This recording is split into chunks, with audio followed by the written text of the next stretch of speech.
Hey, welcome! Today we're diving into something that people talk about all the time, but it's kind of hard to pin down: executive presence. You know that it factor? That quality that makes everyone in the room turn their attention to you the moment you start speaking?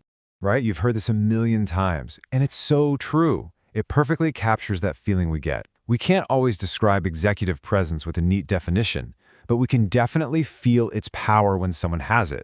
But here's the thing. Is it some kind of magic? Is it just something you're born with? Or can we actually break it down, understand its components, and learn how to build it in ourselves? Well, that's exactly what we're going to do. We are going to pull back the curtain on this whole thing. So, here's our roadmap. First, we'll try to get a handle on that elusive it factor. Then we'll dig into the three core pillars that it's built on: your gravitas, your communication, and yes, your appearance. And most importantly, we'll finish up with how you can start developing your own presence. Okay, so where do we even begin with something so vague? Well, here's the good news, and it's a big deal. Executive presence is not some mystical trait. It's a set of skills and behaviors that you can absolutely learn. And to do that, we need a solid framework. And probably the best framework out there comes from researcher Sylvia Ann Hewlett. She found that presence really stands on these three distinct pillars. Think of them as the foundation of your leadership brand. Let's kick things off with the one that matters most. First up is gravitas. Now this is the bedrock. It's the core of executive presence. It has nothing to do with your job title and everything to do with the confidence, the substance, and the authority you bring into a room. At the end of the day, it's about how you act. And hey, don't just take my word for it. Look at the research. When senior leaders were asked what matters most, a whopping 67%, that's more than 2/3, said gravitas is the #1 thing they look for. It just completely overshadows the other two. So what is it? Well, gravitas is about signaling that you know your stuff inside and out. It's that calm confidence, that unshakable credibility, and especially that grace you have when things get tough. It's the weight and substance you bring. Let's break it down even more. Gravitas has 4 main ingredients. First, there's your demeanor, that calm, steady leadership. Then, decisiveness, your ability to make a call and stick with it.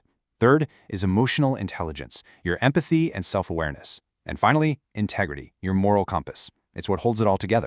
If you want a perfect real-world example, think about Tim Cook. Can you imagine the pressure of taking over Apple from a legend like Steve Jobs? The whole world was watching. But Tim Cook's signature has always been that calm, confident, and incredibly poised demeanor. That, right there, is gravitas in action. Okay, so you've got the substance. But let's be real. You can have the greatest ideas in the world, but if you can't get them across, they don't matter. This brings us to pillar number 2, communication. This is all about how you speak. So what do we mean by compelling communication?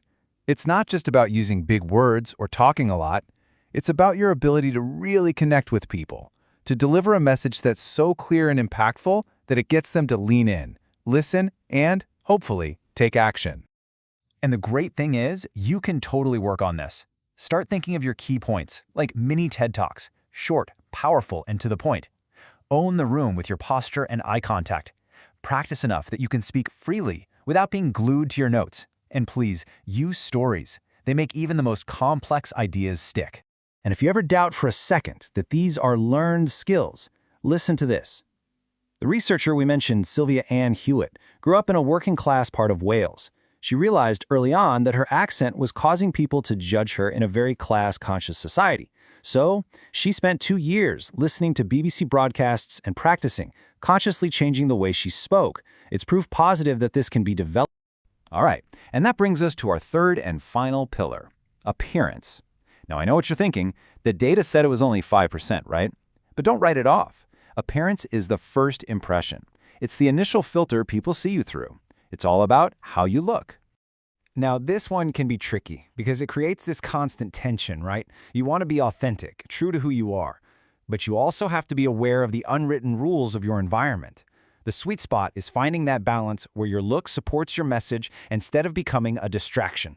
And let's be super clear here. This has nothing to do with conventional beauty standards. It's about what your appearance signals. Polish and grooming, they signal respect. Being fit, it signals you have the stamina for a tough job.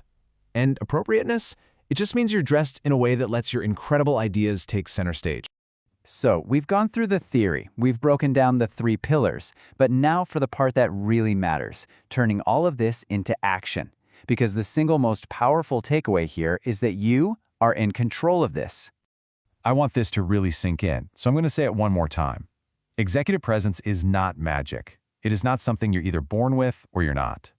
It is a collection of skills and behaviors you can learn, you can practice, and you can absolutely master. So what's the first step? It always starts with self-awareness. You have to know where you stand right now. A quick, honest self-assessment can show you what you're already great at and where you have opportunities to grow across gravitas, communication, and appearance. So I'll leave you with a challenge. Don't try to boil the ocean. Thinking about everything we just talked about, what's one small, manageable thing you can do today to start building your own executive presence? Because that's where the journey really begins.